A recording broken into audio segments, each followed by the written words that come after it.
Hello everyone! Today I'm gonna show you how to make this pretty earring.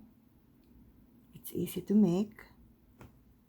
And our materials, I have two colors of Superduos. And I have seed beads. This is 15O and this is 11O.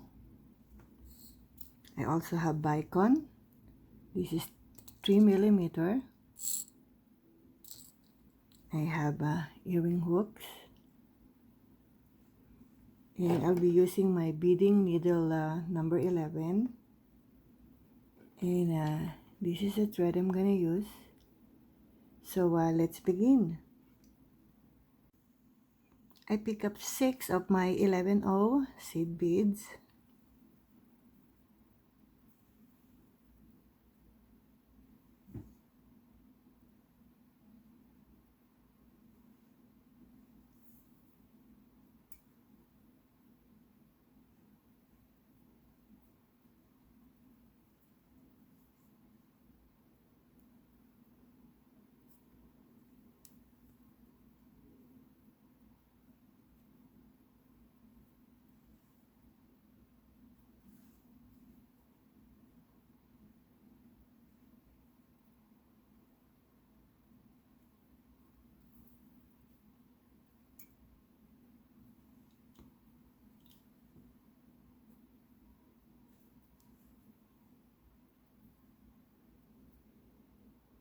Pick up 1.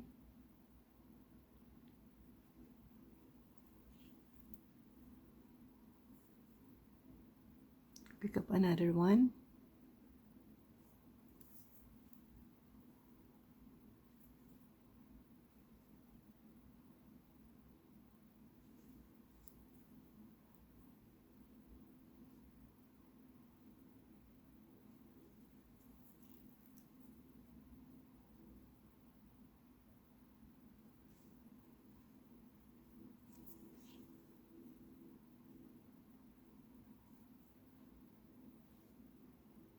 Pick up 1.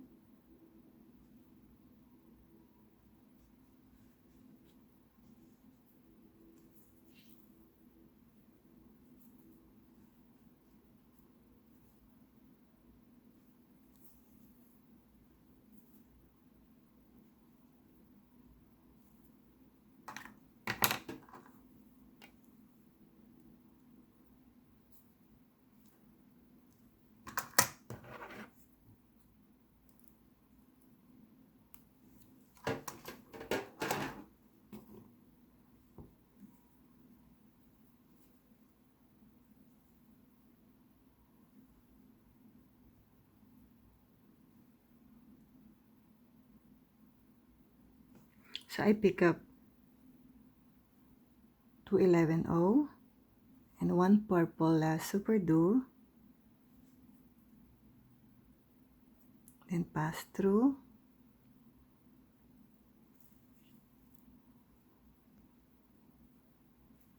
Pick up another 2 11O. Then the green color of Superduo. Then pass through.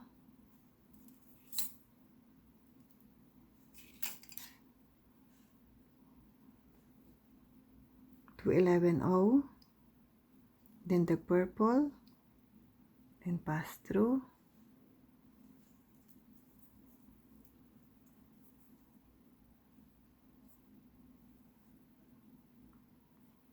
Pick up 2 and the green Superduo, then pass through. Pick up another 2 11O, then purple, then pass through.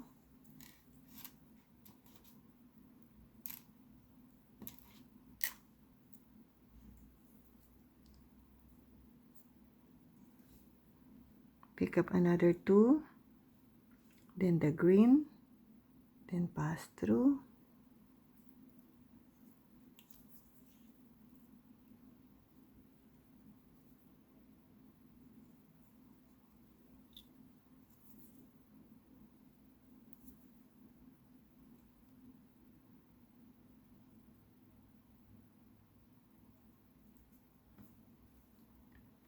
Pick up one purple and one 11-0.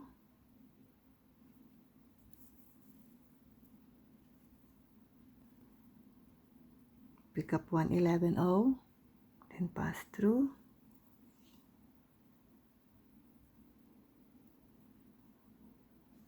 Pick up the green and one 11-0, pass through green Superduo. Pick up one, then pass through.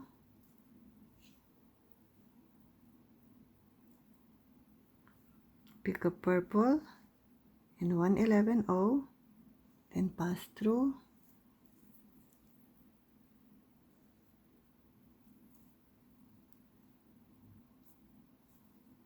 Then pick up one, then pass through.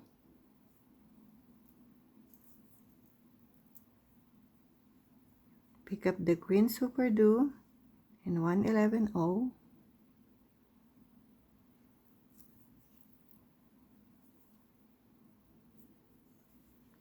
Pick up one, then pass through.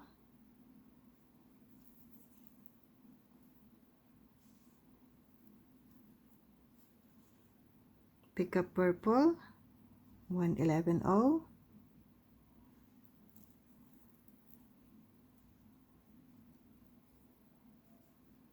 Pick up one, pass through.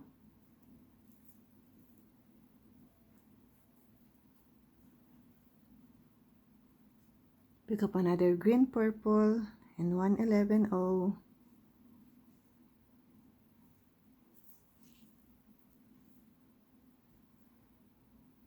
Pick up one.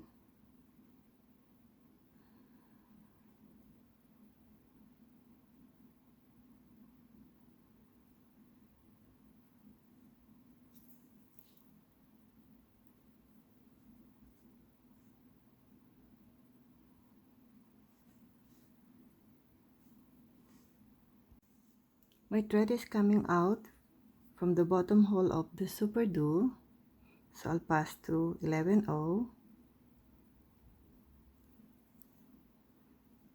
So I have my Bicone.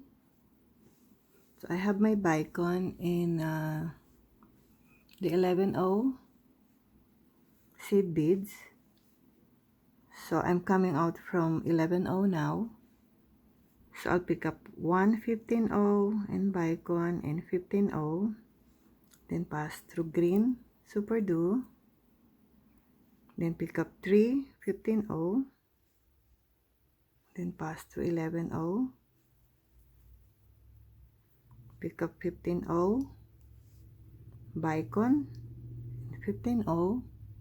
Then pass through purple. Then pick up 3. Pass through 11. Pick up 15-0, Bicone and 15-0. Then another 3 15-0.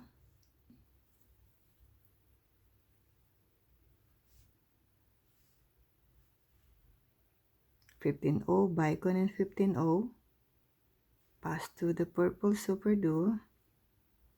Then pick up 3 15-0. Pass through 11-0. Then pick up 1 15-0, Bicone 15-0, and pass through green Superduo 3.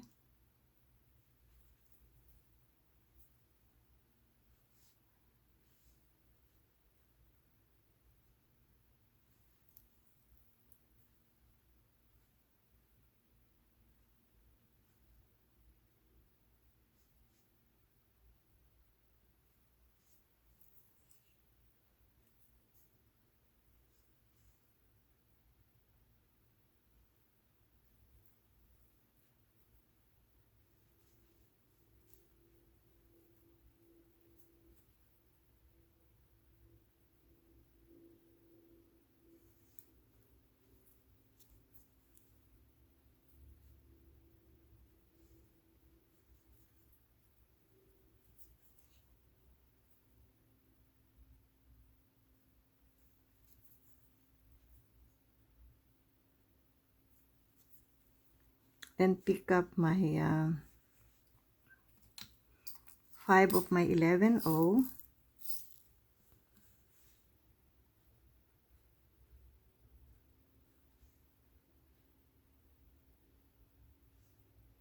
I'm coming out of 15O. And then I pick up 5 of my 11O. Then pass through 15O. Bicone. And exit to 15O.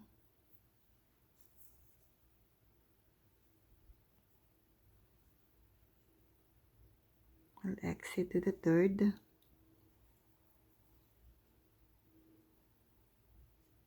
Then I'll just pick up 5, 11O, then pass through. Then I'll just pass through one more time.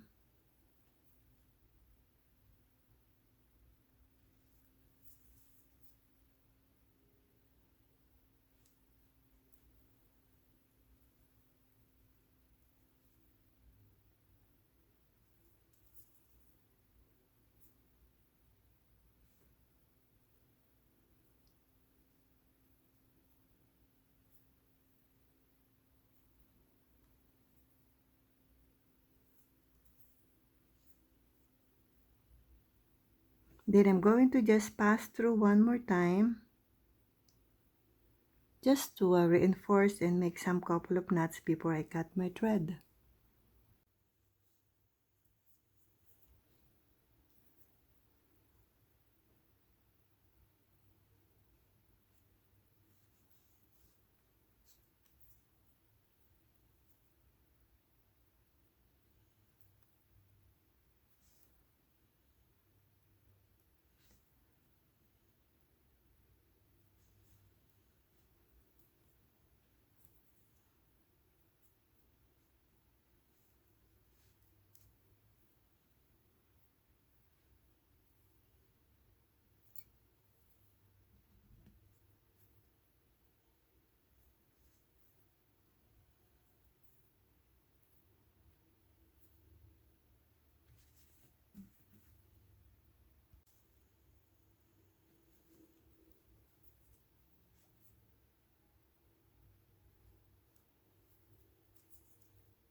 Guys, don't forget to share, like, and subscribe to my channel.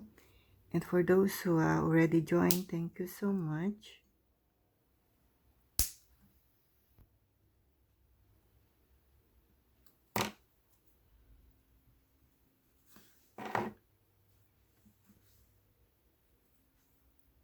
It's done.